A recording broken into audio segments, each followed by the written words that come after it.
Hello everyone, good morning and welcome back to my channel. কেমন আছো সবাই? আশা করি সবাই ভালো আছো ও সুস্থ আছো, আর আমিও মোটামুটি বেশ ভালো আছি।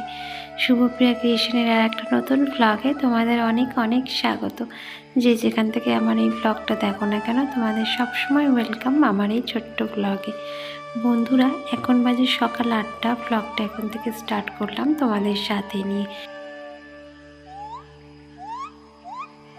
ঠান্ডাটা যেভাবে জাঁকিয়ে পড়েছে, সকাল সকাল এই সমস্ত জলের কাজগুলো করতে বেশ ভালোই বিরক্তিকর লাগছে। কিন্তু কি করব বলো, সকালে যেই বাসি কাজকর্মগুলো না সারলেই নয়। আর এখন যেহেতু অনেকটাই বেলা হয়ে গেছে, তাই আমার সমস্ত জলের কাজকর্ম সারা হয়ে গেছে, বাকি রান্নাটুকু। আর এখন ঘড়িতে বাজে সকাল 8:30, কিন্তু নয় আর বা 8টাও নয়, এখন ঘড়ির কাঁটায় বাজে সকাল 10টার মতো। আমি না ব্লগটা কালকের কখন শুরু করেছিলাম সেটা না ভুলে গেছিলাম, তাই জন্য 8টা বলে ফেলেছিলাম, কিন্তু তা নয় বন্ধুরা, এখন বাজে সকাল 10টা থেকে 10:30টার মতো। এখনকার ব্লগগুলো বেশ ওলটপালট হয়ে যাচ্ছে জানো তো, মানে একদিনে পুরোপুরি ব্লগ শ্যুট করে যে তোমাদের দেবো সেটা আর হচ্ছে না। 2 দিন ধরে ব্লগ শ্যুট করে তারপর তোমাদের কাছে আপলোড দিতে হচ্ছে, মানে তোমাদের সামনে উপস্থাপনা করতে হচ্ছে। ভাবো তো এইভাবে কাজ করলে কি করে হয়। কিন্তু যাই হোক, ভিডিও তো ছাড়তে হবে, আপলোডও করতে হবে, সব কিছুই করতে হবে। কিন্তু তার জন্য কি হয় বলো তো, রেগুলারলি মেনটেনটা আমার এখন আর হচ্ছে না। ধরো 2-1 দিন ছাড়া ছাড়া করে একটা করে ব্লগ দিচ্ছি। হ্যাঁ জানি এতে আমার ভিউজ অনেকই কমে যাচ্ছে, অনেক বলতে অনেকই ভিউজ কমে গেছে, সেই জন্য একটু ডিমোটিভেশন হয়ে যাচ্ছে। কিন্তু কি করব বলো, মানে কাজ তো চালিয়ে যেতে হবে, তাই না? তো যাই হোক, এই যে দেখো এখন চলে এসেছি রান্নাঘরে, রান্নাটা বসাবো। কারণ বললামই তো, সকাল সকাল আমার সমস্ত বাসি কাজকর্ম আজকের কমপ্লিট হয়ে গেছে। তো এখন এই রান্নাটুকুই বাকি আছে, এই রান্নাটুকু করে তারপরে আবার ছেলেকে স্কুল থেকে আনতে যেতে হবে। কটা দিন ভিডিও ঠিকঠাকভাবে দিচ্ছিলাম না বলে যে তোমাদের বলাও হয়নি যে আমার ছেলের স্কুল আবার নতুন করে ক্লাস শুরু হয়েছে, মানে ও নার্সারি থেকে এখন LKGতে উঠেছে, একটা নতুন ক্লাস। তো এই সমস্ত টানাপোড়েনের জন্য তোমাদের না, মানে তোমাদের কাছে আর শেয়ারও করা হয়নি। আর ওর স্কুলও এখন রীতিমতো খুলে গেছে, প্রতিদিন ও স্কুলও যাচ্ছে। তো যাই হোক, এই যে দেখো রান্নাটুকু করে এখন আবার ছেলেকে স্কুল থেকে আনতে যেতে হবে। দিয়ে আসা, নিয়ে আসা, রান্না, ঘরের কাজ, এই সমস্ত করতে করতে না সারাটা দিন যেন চলে যাচ্ছে জানো তো। আর যে ভিডিও ঠিকঠাকভাবে শ্যুট করব সেটাই পারছি না। এখন না আমার বরকে বললাম যে একটু ফোনটা ধরতে, যাতে আমি ভিডিওটা একটু শ্যুট করতে পারি। আর কি বলো তো, একা একা না ভিডিও শ্যুট করা একদমই সম্ভব হয় না ঘরের এত সমস্ত কাজ সামলে। যদি সংসারে একটা কেউ শ্বশুর শাশুড়ি থাকতো তাহলে কি হয় বলো তো, একটু কাজের হেল্প পাওয়া যেত, কিন্তু সেটা তো আমার ভাগ্যে নেই। তাই জন্য একা হাতে এই সমস্ত কাজ করে আবার ভিডিও শ্যুটের কাজ আর এডিটিংয়ের কাজ, এগুলো না করাটা ভীষণ মুশকিল, মানে ইম্পসিবল হয়ে যাচ্ছে। কিন্তু এটাকে তো পসিবল আমাকে রাখতেই হবে, তাই না? যতই কষ্ট হোক, একটা কাজ যেহেতু শুরু করেছি সেটাকে তো মানে নিজের লক্ষ্যে একটু তো পৌঁছানো দরকার, তাই না? তো যাই হোক, ওইদিকে ডিমের কারিটা হয়ে যেতে এখন দেখো একটু সবজি বানাবো। এটা হচ্ছে বাঁধাকপি, শিম, টমেটো, গাজর, বেগুন সমস্ত কিছু দিয়ে একটা সবজি বানাচ্ছি। বাঁধাকপিটা আলাদা বানালে বেশ ভালোই হতো, কিন্তু বাঁধাকপি এইভাবে কখনো রান্না করে দেখবে সমস্ত সবজি দিয়ে, বেশ ভালোই লাগে খেতে জানো তো। আর গরম ভাতের সঙ্গে এইরকম সবজি হলে তো আর ব্যাস কথাই নেই। আমাদের দুপুরে ভাত খেতে খেতে সেই 2-2:30 বেজেই যায়, কিন্তু যখন শীতকালে তাড়াতাড়ি রান্না করি না, সেই রান্নাগুলো 2-2:30 সময় খেতে গেলে একেবারে ঠান্ডা জল হয়ে যায়, তখন আবারও মানে খাবার গরম করে খেতে হয়। আর এই যে দেখো আমার ছেলেকে এখন খাইয়ে দিচ্ছি ভাত, কারণ ওরও এখন স্কুল থেকে এসে খিদে পেয়ে গেছে, স্নান টান সমস্ত সারা কমপ্লিট। তো যাই হোক, এই ভিডিওটা যে দেখছো এটা না পরের দিনকারের সকালের ভিডিও। সেই কালকে যা ভিডিওটা তোমাদের দিলাম তারপর থেকে আর ভিডিও শ্যুট করাই হয়নি। আর এখন বাজে ঘড়ির কাঁটায় সকাল 7:30, ব্লগটা আবার স্টার্ট করলাম। আর এই যে দেখো এখন গরম গরম 2 কাপ চা বসিয়ে দিয়েছি। আর সকালবেলায় এত পরিমাণে ঠান্ডা বন্ধুরা, যে কি বলবো, মানে আজকের আমার কাজ করতে গিয়ে কিন্তু ভীষণ কষ্ট হচ্ছে। কারণ কি বলো তো, আজকের আমাদের এখানেই প্রায় 12 ডিগ্রি সেলসিয়াসে নেমে গেছে ঠান্ডা।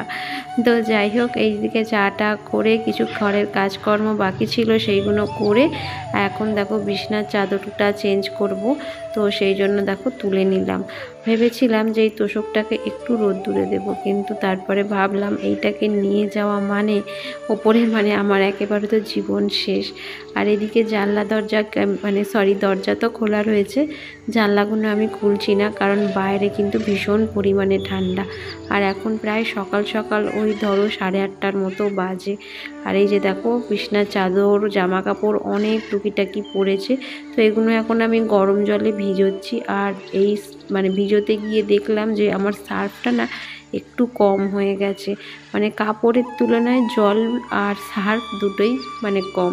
তো ভাবছি যে কিছুটা ভেজাবো, আবার কিছুটা রেখে দেবো, পরে কাচবো। বন্ধুরা, ভিডিওর মাঝখানে তোমাদের কাছে ছোট্ট রিকোয়েস্ট, যে আমার ভিডিওর কোনো অংশ যদি তোমাদের একটু ভালো লেগে থাকে তাহলে অবশ্যই একটা লাইক শেয়ার অ্যান্ড কমেন্ট করে আমার এই ছোট্ট চ্যানেলটাকে একটু এগিয়ে নিয়ে যেতে সাহায্য করো। আর এই যে দেখো আমার কাপড়গুলো ভিজোতে গিয়ে আজকের হয়ে যাচ্ছে নাজেহাল, কারণ জায়গাটা হয়ে গেছে ছোট। আর এইদিকে আমার 1-4টি কাপড় চোপড়। আর এই যে ব্লু কালার এটা দেখছো, এটা হচ্ছে আমার একটা লেপের ওয়ার। সব কিছুই আজকের একটু কাচা ধোয়া করব। বন্ধুরা, আমার ভিডিও তোমাদের কেমন লাগছে অবশ্যই কিন্তু কমেন্ট করো। অনেক দিদিভাই দাদাভাইরা খুব সুন্দর সুন্দর কমেন্ট করো ভিডিওতে, কিন্তু এই কদিন আর ভিডিওতে কমেন্ট করছো না। তো তোমরা কি ভিডিও আর দেখছো না, আর কি আমাকে ভালো লাগছে না, না ভিডিও বোরিং লাগছে, কোনটা একটু কমেন্ট করে প্লিজ জানিও তো। তাহলে আমি চেষ্টা করব তোমাদের সামনে নিত্য নতুন ভিডিও আপলোড দেওয়ার। আর এই যে দেখো এই ঘরের বিছনাটাও আমার টান টান করে গুছানো হয়ে গেল, হয়ে গেল বলাটা ভুল, টান টান করে গুছিয়ে নিচ্ছি। তো ঘরের অবস্থা আজকের ভীষণই খারাপ, কারণ সকাল সকাল ঠান্ডার জ্বালায় আমি সেই রকম কাজ করতে পারিনি। আর এখন একটু বেলা হতে কাজকর্মে হাত লাগিয়েছি। কি বলতো, শীতকালে না সকাল সকাল কাজ করতে গেলে ভীষণ বিরক্ত লাগে, বিশেষ করে জলের কাজ, যেটা আমি প্রতিনিয়তই তোমাদের বলে থাকি। আর এইদিকে দেখো সিঁড়িটাও ঝাড় দিয়ে নিচ্ছি, কারণ 2 দিন হলো আমি সিঁড়িটা না ঝাড় দিচ্ছিলাম না। শীতকালের বেলা এতটাই ছোট যে এত বড় ঘর বাড়ি আমি পরিষ্কার করতে করতে প্রায় অনেকটাই সময় চলে যায়। আর কিভাবে যে সময় দৌড়ায় সেটা নিজেও বুঝতে পারি না, জানো তো। তাই প্রতিদিন এই সিঁড়িটা না আমার ঝাড় দেওয়া হয় না, উপর থেকে নিচ পর্যন্ত যে সিঁড়িটা চলে গেছে, তো সেটা আর আমার ঝাড় দেওয়া হয় না। তাই সপ্তাহে এখন চেষ্টা করি 2 দিন করে অন্তত সিঁড়ি ঝাড় দিয়ে মোছার। মোছা তো আমার প্রতিদিনই হয়, কিন্তু ঝাড় দেওয়াটা না বেশি হয় না, জানো তো।